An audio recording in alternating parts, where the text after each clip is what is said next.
இப்போ ஊருக்குள்ள வலிமாக்கே நிறைய பேருக்கு போகிறது வெக்கமாயிட்டு. ஏன் வெக்கமாயிட்டு அப்படின்னு சொன்னால் கிஃப்ட் கொடுக்கணும். சரியா?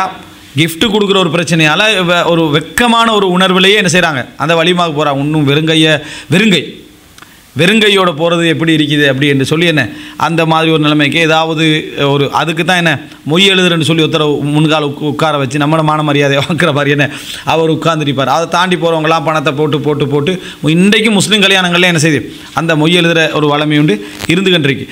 செலவு அப்படி இல்லாட்டி கூட எடுத்து மடித்து என்ன அவங்களோட வீட்டு இதில் அதில் கொடுத்துட்றாங்க. அதை பிரித்து பார்க்குறது, அதை கிஃப்ட் வாங்கணும்னு போட்டிருப்பாங்க, இதெல்லாம் எழுதியிருப்பாங்க. ஆனால் பிரித்து போடுறதுக்கு ஒரு ஃபங்க்ஷன் ஆக்கி விட்றாங்க. வந்தது கிஃப்ட்டுகளை பார்க்குறது, அதில் என்னது கவரை பிரிக்கிறது, எத்தனை வந்திருக்கு, கிஃப்ட் வானாண்டா அதை புறக்கணிக்கக்கூடிய மைண்ட் செட்டுக்கு என்ன செஞ்சிடணும், வந்துடணும். அப்போ அது வேறொரு மெத்தடில் அட்லீஸ்ட் அதுக்கு ஒரு முக்கியத்துவம் கொடுக்காத அமைப்பில் வீட்டுக்குள்ளே நம்ம வச்சுக்கணும்னா நாளைக்கு அது பொருத்தமாக இருக்கும். இந்த கிஃப்ட் கலாச்சாரம் இஸ்லாத்தில் இருக்கல. ரசூல் ஸல்லல்லாஹு அலைஹி வஸல்லம் அன்பளியுங்கள் அன்பு வளரும்னு சொன்னாங்க. அது இயல்பாக நடக்கிற விஷயம்.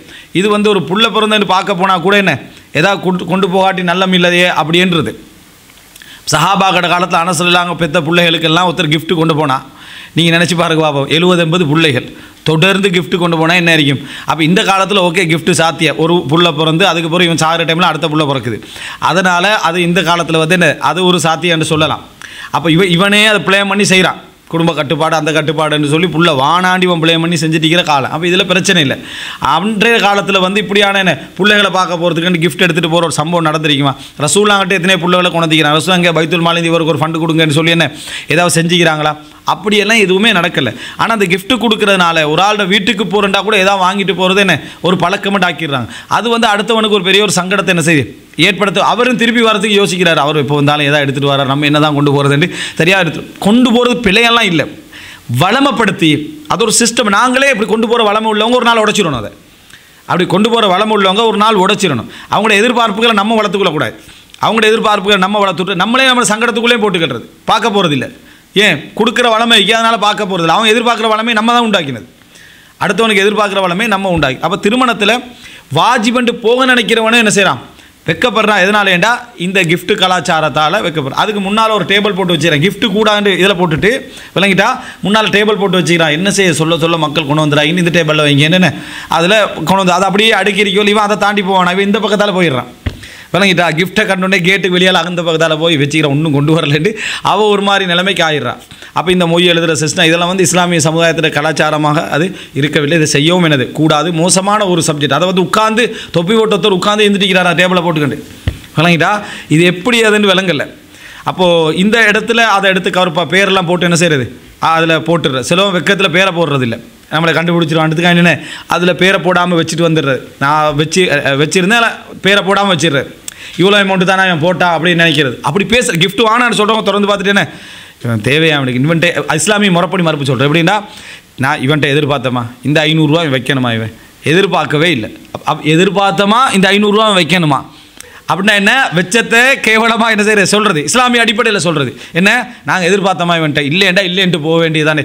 இது என்னத்துக்கு இது இப்படி தேவையில்லாத வேலை, மார்க்கத்தில் இல்லாத ஒரு விஷயம் தானே, கவரை பிரிச்சுக்கன்னு பேசுகிற பேச்சு. அப்போ இதெல்லாம் என்ன ஒரு மோசமான நடைமுறை கிஃப்ட் கலாச்சாரத்தில். வானாண்டு சொல்கிற பாட்டிகிட்ட உள்ள நடைமுறை இதெல்லாம். வானாண்டு சொல்கிறவங்க இஸ்லாமிய அடிப்படையில் மறுப்பு. அப்போ சைத்தா எப்படியெல்லாம் என்ன செய்கிறான்னு பாருங்கள். அடுத்தது அந்த இப்போ பெண்கள் இப்போ அந்த ஸ்டேஜில் உட்கார வச்சா அவங்களுக்கு ஏதாவது போடணுமே அப்படின்றது, ஏதாவது போடணுமே என்ற கஷ்டப்படுற பாட்டியெல்லாம் சேர்ந்து ஒரு மோதிரத்தை ஏதாவது ஒரு 5000க்கு 4000க்கு ஒரு சின்ன மோதிரமாக மெல்லிய மோதிரமாக சேர்ந்துடுறது. இந்த மோதிரம் தேவையான்னு கேட்குறது. அவன் விளங்கிட்டா கம்பியால் செஞ்சு விட்ட நூல் கட்டி விட்டமா இருக்குது. இப்படி ஒரு மோதிரம் தேவையா? யார் மோதிரத்தை எதிர்பார்த்தேன்? நம்ம மோதிரத்தை எதிர்பார்த்தோமா? குர்ஆன் சொன்ன அடிப்படையில் செய்கிற கல்யாணத்தில் நாங்கள் தான் வலிமான்னு போட்டிக்கிறோம். ஆனால் சொல்கிறது ஃபுல்லாக குறை தான். சரி நீ ஒன்றுமே எதிர்பார்க்கல, அப்போ அவன் நூல் மாதிரி போட்டிக்கிறான் தானே பேசாமல் ஏறி அப்படின்ற அவங்க நீ செய்யணுமென்று ஒரு நிர்பந்தத்தை ஏற்படுத்திட்டதால குறிப்பாக அந்த சொந்தக்காரர் தான் இதில் கஷ்டப்படுறது. சொந்தக்காரர் எவனா இதை செஞ்சிடும். அதில் ஒருத்தன் வசதி வாங்கிட்டான்னு வைங்களேன், அவன் போடலை அவனுக்கு அவ்வளோதான் அத்தனை சாபம். அவன் வலிமாக்கு வேலை ஒன்றும் இல்லை. அதனாலே அந்த மனைவிமார் என்ன செஞ்சிடறாங்கன்னா காப்பு போடணும், மோதிரம் போடணும், மாலை போடணும், எதா போடணும்னு சொல்லி கஷ்டப்படுற அந்த கணவனுடைய 6 மாத சம்பளத்தை அப்படியே என்ன எடுத்து அதில் போட்டு அங்கே அனுப்பிடுறது. அது எதையாவது போடணும், அல்லாட்டி என்ன நினைப்பாங்க, ஒரு காப்பு ஒரு அது பெருமை, அந்த பெருமையாக்கணும். அது போட்டால் யார் போட்டதுன்னு கேட்கணும், இன்னால் தான் போட்டேன்னு சொல்லணும், அதில் அல்லாட்ட கூலியே எடுத்துக்கலணும். இல்லைங்களா? அல்லாஹ் என்ன செஞ்சுக்கிறானே, ஏழைகளுக்கு உதவிக்கிறது, காப்பு மோதிரம் போட்டு ஏழைகளுக்கு உதவி. இப்போ இதில் நம்ம புரிஞ்சு கொள்ள வேண்டிய என்னென்னா, இந்த திருமணத்துடைய இடத்துல மோதிரம் போட்டுடுறது, இந்த மோதிரம் போட்டுறதுக்காக வேண்டிய ஒரு மோதிரம் காப்பு போடணுதுக்காக வேண்டிய ஒரு டீம் வந்து அதுக்கென்ன ரெடியாக அதுக்கான கிஃப்ட் போடணும் அப்படின்ற லெவலுக்கு ஆகிறது.